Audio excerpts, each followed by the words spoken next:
कहानियाँ में आपका स्वागत है। आज जो मैं कहानी आपको सुनाने जा रही हूँ उसका शीर्षक है बारात की वापसी, जिसके लेखक हैं हरिशंकर परसाई। बारात में जाना कई कारणों से टालता हूँ।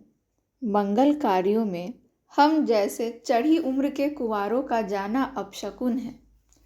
महेश बाबू का कहना है, हमें मंगल कार्यों से विधवाओं की तरह ही दूर रहना चाहिए।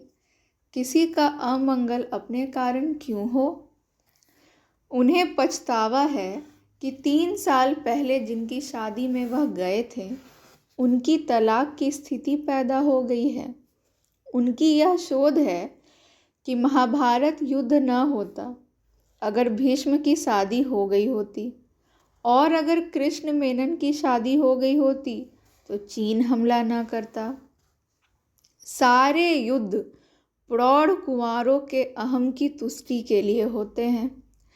1948 में तेलंगाना में किसानों का सशस्त्र विद्रोह देश के वरिष्ठ कुंवारे विनोबा भावे के अहम की तुष्टि के लिए हुआ था। उनका अहम भूदान के रूप में तुष्ट हुआ। अपने पुत्र की सफल बारात से प्रसन्न मायाराम के मन में उस दिन नागपुर में बड़ा मौलिक विचार जागा था। कहने लगे, बस अब तुम लोगों की बारात में जाने की इच्छा है। हम लोगों ने कहा, अब किशोरों जैसी बचकानी बारात तो होगी नहीं। अब तो बारात ऐसी होगी कि किसी को भगा कर लाने के कारण हथकड़ी पहने हम होंगे और पीछे चलोगे तुम लोग, जमानत देने वाले। ऐसी बारात होगी, चाहो तो बैंड भी बजवा सकते हो। विवाह का दृश्य बड़ा दारुण होता है। विदा के वक्त औरतों के साथ मिलकर रोने को जी करता है।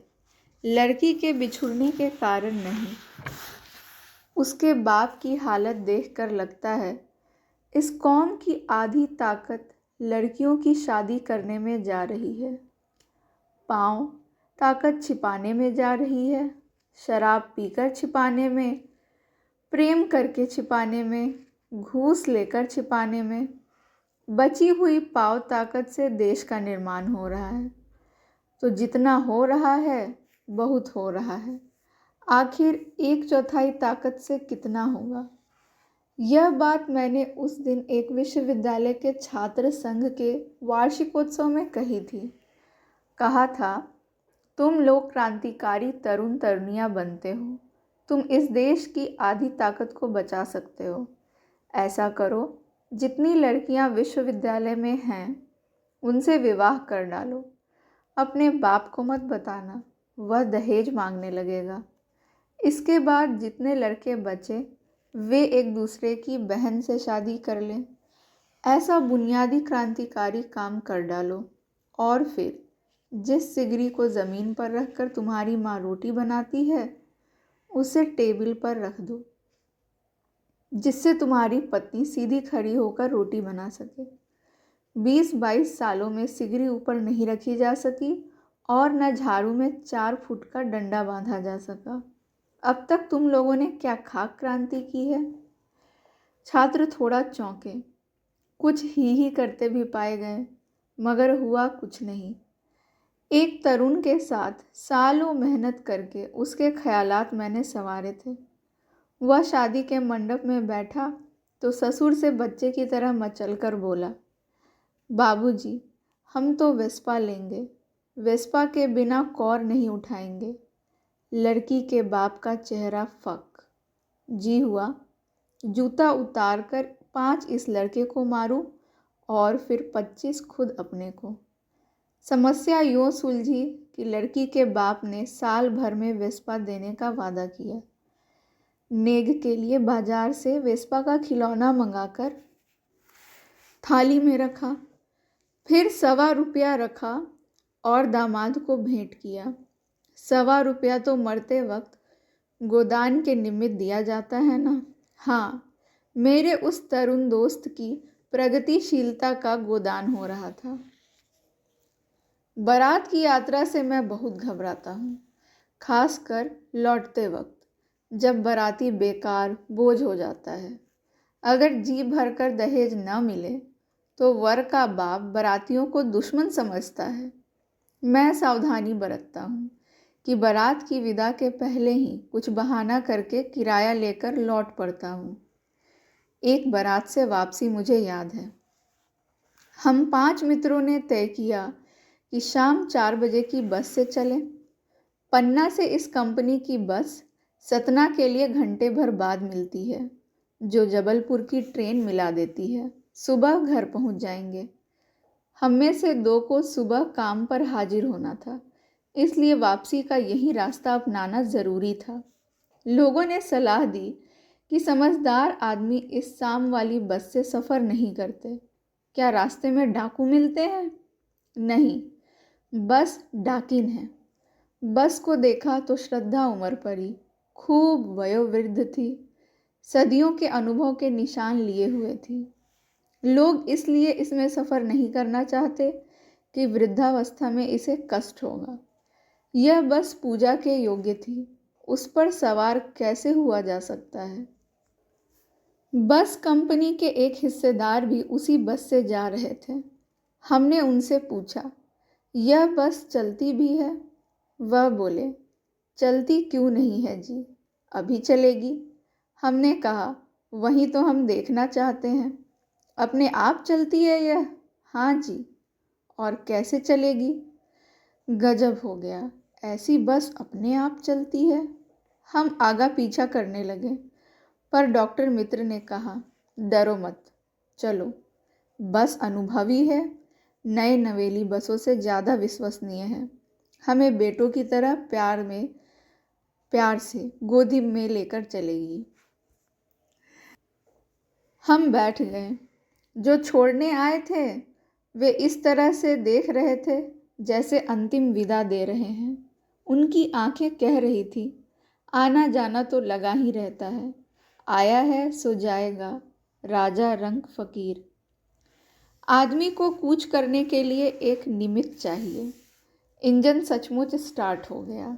ऐसा लगा जैसे सारी बस ही इंजन है और हम इंजन के भीतर बैठे हैं। कांच बहुत कम बचे थे, जो बचे थे उनसे हमें बचना था। हम फौरन खिड़की से दूर सरक गए। इंजन चल रहा था। हमें लग रहा था कि हमारी सीट के नीचे इंजन है। बस सचमुच चल पड़ी और हमें लगा कि यह गांधी जी के असहयोग और सविनय अवज्ञा आंदोलनों के वक्त अवश्य जवान रही होगी। उसे ट्रेनिंग मिल चुकी थी। हर हिस्सा दूसरे से असहयोग कर रहा था। पूरा बस सविनय अवज्ञा आंदोलन के दौर से गुजर रही थी। सीट का बॉडी से असहयोग चल रहा था। कभी लगता सीट बॉडी को छोड़कर आगे निकल गई है, कभी लगता कि सीट को छोड़कर बॉडी आगे भागी जा रही है। 8-10 मील चलने पर सारे भेदभाव मिट गए। यह समझ में नहीं आता था कि सीट पर हम बैठे हैं या सीट हम पर बैठी है। एकाएक बस रुक गई। मालूम हुआ कि पेट्रोल की टंकी में छेद हो गया है। ड्राइवर ने बाल्टी में पेट्रोल निकालकर उसे बगल में रखा और नली डालकर इंजन में भेजने लगा। अब मैं उम्मीद कर रहा था कि थोड़ी देर बाद बस कंपनी के हिस्सेदार इंजन को निकालकर गोद में रख लेंगे और उसे नली से पेट्रोल पिलाएंगे, जैसे माँ बच्चे के मुंह में दूध की शीशी लगाती है। बस की रफ्तार अब 15-20 मील हो गई थी। मुझे उसके किसी हिस्से पर भरोसा नहीं था। ब्रेक फेल हो सकता है, स्टीयरिंग टूट सकता है। प्रकृति के दृश्य बहुत लुभावने थे। दोनों तरफ हरे हरे पेड़ थे, जिन पर पक्षी भी बैठे थे। मैं हर पेड़ को अपना दुश्मन समझ रहा था। जो भी पेड़ आता, डर लगता कि इससे बस टकराएगी। वह निकल जाता तो दूसरे पेड़ का इंतज़ार करता। झील दिखती तो सोचता कि इसमें बस गोता लगा जाएगी। एकाएक फिर बस रुकी। ड्राइवर ने तरह तरह की तरकीबें की, पर वह चली नहीं। सविनय अवज्ञा आंदोलन शुरू हो गया था। कंपनी के हिस्सेदार कह रहे थे, बस तो फर्स्ट क्लास है जी, ये तो इत्तेफाक की बात है। क्षीण चांदनी में वृक्षों की छाया के नीचे वह बस बड़ी दयनीय लग रही थी। लगता जैसे कोई वृद्धा थक कर बैठ गई हो। हमें ग्लानि हो रही थी कि इस बेचारी पर लदकर हम चले आ रहे हैं। अगर इसका प्राणांत हो गया तो इस बियाबान में हमें इसकी अंत्येष्टि करनी पड़ेगी। हिस्सेदार साहब ने इंजन खोला और कुछ सुधारा। बस आगे चली। उसकी चाल और कम हो गई थी। धीरे धीरे वृद्धा की आंखों की ज्योति जाने लगी। चांदनी में रास्ता टटोल कर वह रेंग रही थी। आगे या पीछे से कोई गाड़ी आती दिखाई देती तो वह एकदम किनारे खड़ी हो जाती और कहती, निकल जाओ बेटी, अपनी तो वह उम्र ही नहीं रही। एक पुलिया के ऊपर पहुंचे ही थे, एक टायर फिस करके बैठ गया। बस बहुत जोर से हिलकर थम गई। अगर स्पीड में होती तो उछल कर नाले में गिर जाती। मैंने उस कंपनी के हिस्सेदार की तरफ पहली बार श्रद्धा भाव से देखा। वह टायरों की हालत जानते हैं, फिर भी जान हथेली पर लेकर इसी बस से सफ़र कर रहे हैं। उत्सर्ग की ऐसी भावना दुर्लभ है। सोचा इस आदमी के साहस और बलिदान भावना का सही उपयोग नहीं हो रहा है। इसे तो किसी क्रांतिकारी आंदोलन का नेता होना चाहिए। अगर बस नाले में गिर पड़ती और हम सब मर जाते तो देवता बाहें पसारे उसका इंतज़ार करते, कहते, वह महान आदमी आ रहा है जिसने एक टायर के लिए प्राण दे दिए। मर गया पर टायर नहीं बदला। दूसरा घिसा टायर लगाकर बस फिर चली। अब हमने वक्त पर पन्ना पहुंचने की उम्मीद छोड़ दी थी। पन्ना कभी भी पहुंचने की उम्मीद छोड़ दी थी। पन्ना क्या, कहीं भी कभी भी पहुंचने की उम्मीद छोड़ दी थी। लगता था जिंदगी इसी बस में गुजारनी है और इससे सीधे उस लोक की ओर प्रयाण कर जाना है। इस पृथ्वी पर उसकी कोई मंजिल नहीं है। हमारी बेताबी तनाव खत्म हो गए। हम बड़े इत्मीनान से घर की तरह बैठ गए। चिंता जाती रही, हंसी मजाक चालू हो गया। ठंड बढ़ रही थी, खिड़कियां खुली थी ही। डॉक्टर ने कहा, गलती हो गई, कुछ पीने को ले आते तो ठीक रहता। ठंड बढ़ रही थी। एक गांव पर बस रुकी तो डॉक्टर फौरन उतरा। ड्राइवर से बोला, ज़रा रोकना, नारियल ले आऊं, आगे मढ़िया पर फोड़ना है। डॉक्टर झोपड़ियों के पीछे गया और देसी शराब की बोतल ले आया। छागलों में भरकर हम लोगों ने पीना शुरू किया। इसके बाद किसी कष्ट का अनुभव नहीं हुआ। पन्ना से पहले ही सब मुसाफिर उतर चुके थे। बस कंपनी के हिस्सेदार शहर के बाहर ही अपने घर पर उतर गए। बस शहर में अपने ठिकाने पर रुकी। कंपनी के 2 मालिक रजाइयों में दुबक बैठे थे। रात का 1 बजा था। हम पांचों उतरे। मैं सड़क के किनारे खड़ा रहा। डॉक्टर भी मेरे पास खड़ा होकर बोतल से अंतिम घूंट लेने लगा। बाकी 3 मित्र बस मालिकों पर झपटे। उनकी गर्म डांट हम सुन रहे थे, पर वे निराश लौटे। बस मालिकों ने कह दिया था, सतना की बस तो 4-5 घंटे पहले जा चुकी, अब लौटती होगी, अब तो बस सवेरे ही मिलेगी।